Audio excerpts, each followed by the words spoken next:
Distinguido señor fiscal del distrito, distinguidos señores vocales, distinguidos consejeros departamentales, distinguidos representantes de la República de Venezuela, estimados colegas y queridos amigos, este libro debía haberlo presentado el 17 de julio del presente año, en homenaje a ese esclarecido luchador político e intelectual Marcelo Quiroga Santa Cruz. Pero una noticia que ganó algunos espacios televisivos a principios de este mes y que daba cuenta que el general Luis García Meza iba a publicar sus memorias el 17 de julio en conmemoración de los 30 años del golpe que encabezó, hizo que yo detuviera su impresión con la esperanza de encontrar algún material importante en esas memorias para este libro que ya estaba en imprenta. Pero una vez más el general Luis García Meza no publicó sus memorias y nos dejó frustrados. Al respecto, quiero compartir con ustedes una experiencia personal que tuve con él. En noviembre del año 1999, yo conocí personalmente al general Luis García Meza en el penal de Chonchocoro, donde me hice presente con unos alumnos de la Universidad Católica en una práctica de estudios. En la oportunidad tuvimos el privilegio, digamos, de entrevistarlo, y ante la mirada absorta de mis alumnos le lancé una pregunta. Le dije: general, ahora que usted tiene tiempo, ¿por qué no escribe sus memorias? ¿No cree que le debe muchas explicaciones al pueblo de Bolivia? El general me miró fijamente y con su timbre de voz propia de un hombre que ha dado órdenes toda una vida, me dijo: las tengo escritas hace tiempo. ¿Y por qué no las publica? Porque si las publico se cae medio gobierno. Ese momento estaba en el general Banzer y su mega coalición. Bueno, por esas circunstancias de la vida, 5 años después, en febrero del 2004, nuevamente estuve frente al general García Meza en su celda de Chonchocoro, pero esta vez yo era el director nacional del sistema penitenciario. Y como hacía 5 años, nuevamente comencé la conversación con él por esta pregunta. Le dije: general, ¿y qué pasó con sus memorias? ¿Por qué no las publica? Él me dijo: estamos haciendo algunas pequeñas correcciones. Y cuando yo expresé algunas palabras de duda de que sería verdad que tenía sus memorias, él se levantó de la mesa y con ese paso cansino que ya le caracteriza, entró a su dormitorio y me sacó un grueso archivador. Y puedo asegurarles, queridos amigos, que por unos pocos minutos esas sus memorias estuvieron en mis manos. Yo empecé a hojear y allá había un capítulo que él dedica a Marcelo Quiroga Santa Cruz, y recuerdo había otro capítulo sobre el narcotráfico. Y sinceramente me quedé con esas ansias, con ese deseo de leer esas memorias, y porque además me mostró unas fotos únicas de aquel gobierno.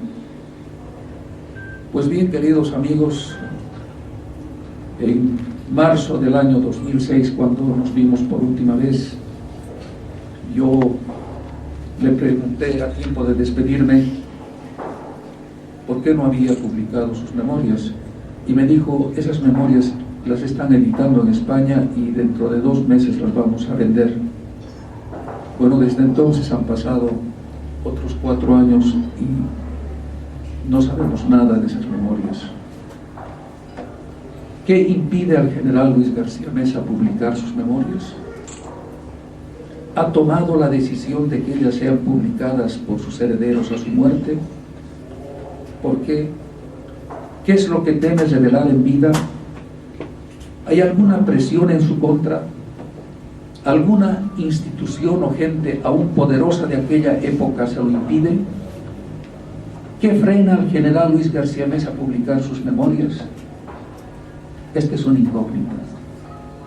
Pero ahora, queridos amigos, lo importante es hacer un alto en el camino, volcar la mirada atrás y escudriñar algunos acontecimientos dolorosos que nos privaron de uno de los compatriotas más notables que tuvimos, que fue Marcelo Quiroga Santa Cruz. El 17 de julio del año 1980, un nuevo golpe militar ensangrentó a nuestro pueblo y manchó a nuestra historia.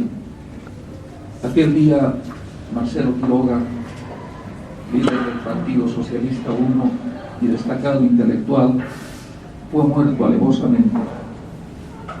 El ascenso político de Marcelo era vertiginoso. Por primera vez presentó su candidatura a la presidencia en 1978.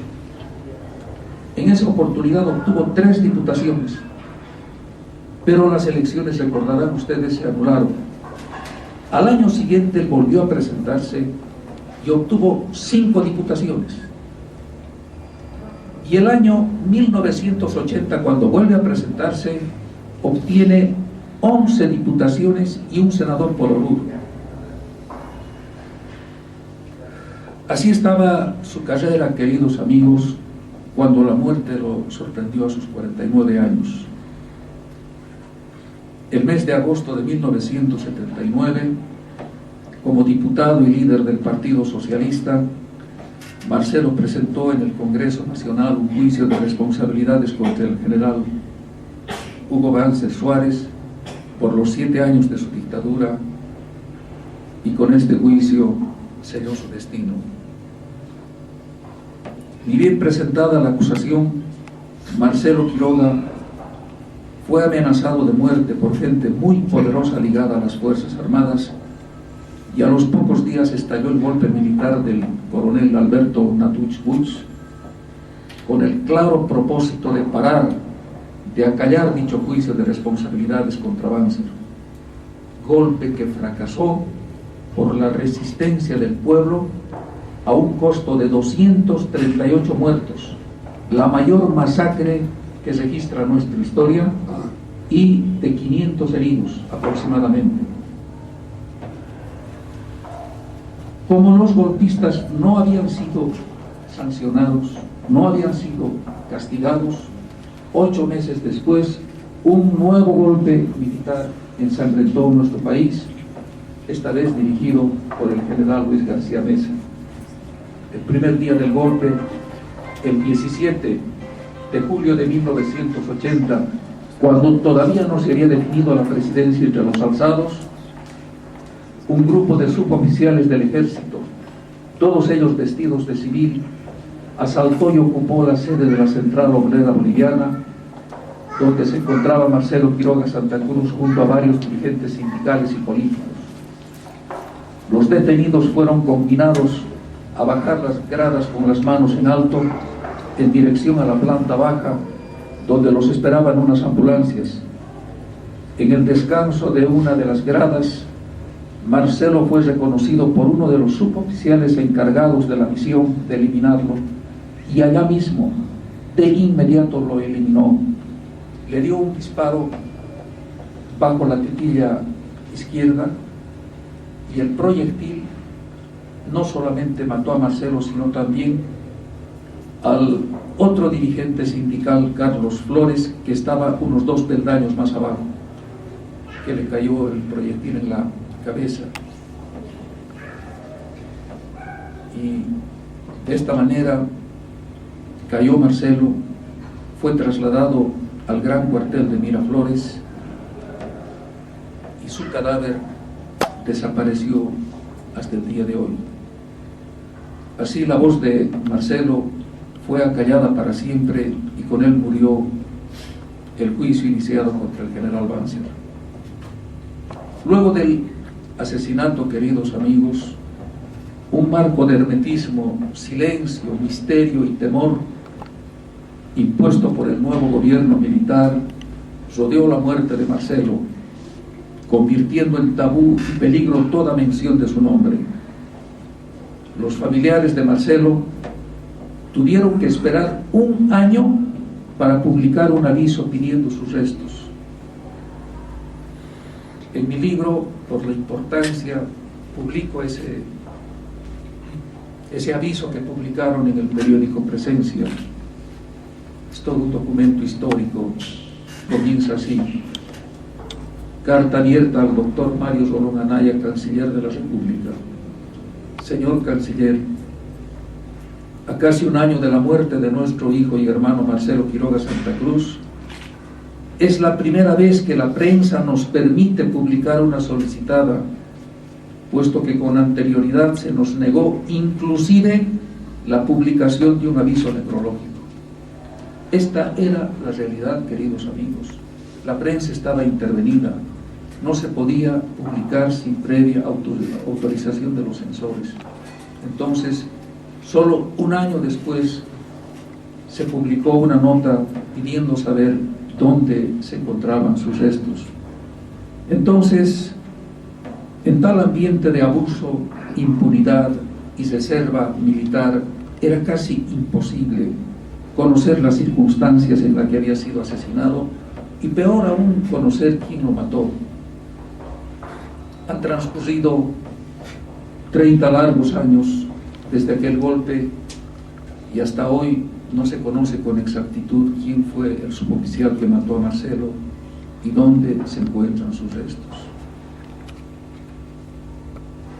El plomo asesino abatió ese árbol joven, nutrido de savia generosa, dejando hasta hoy la incógnita sobre la identidad de su asesino. La muerte prematura de Marcelo significó un duro golpe para el cambio social que buscaba nuestro pueblo en aquel momento. Marcelo era una esperanza de mejor vida para la gente más excluida de nuestra sociedad y esta esperanza quedó frustrada con su muerte. Entonces, ante pérdida tan sentida, era importante volcar la mirada al pasado, escudriñar los hechos que rodearon la muerte de Quiroga Santa Cruz y responder a las preguntas que desde hace 30 años están reclamando una respuesta. ¿Quién mató a Marcelo? ¿Quién lo hizo matar? ¿Dónde se encuentran sus restos? Y este es el propósito de este libro, queridos amigos. Esas respuestas están respondidas en este libro. Debo decirles que para responder a estas tres preguntas investigamos por largos meses y años toda la documentación existente sobre el tema. Revisamos toda la documentación dispersa en periódicos, revistas, libros, folletos, videos, fotografías y grabaciones. Asimismo, entrevistamos a personajes centrales de esta historia, como el general Luis García Mesa y Walter Vázquez Michel, este último testigo presencial del asesinato. Revisamos todo el proceso judicial que se sigue contra los asesinos. En fin, leímos todo lo referente al tema y al cabo de esta investigación, queridos amigos, les ofrezco este libro que espero sea un aporte importante para el esclarecimiento de las circunstancias en las que fue muerto Marcelo Quiroga Santa Cruz y el estudio de la última dictadura que padeció Bolivia. Les quedo muy agradecido.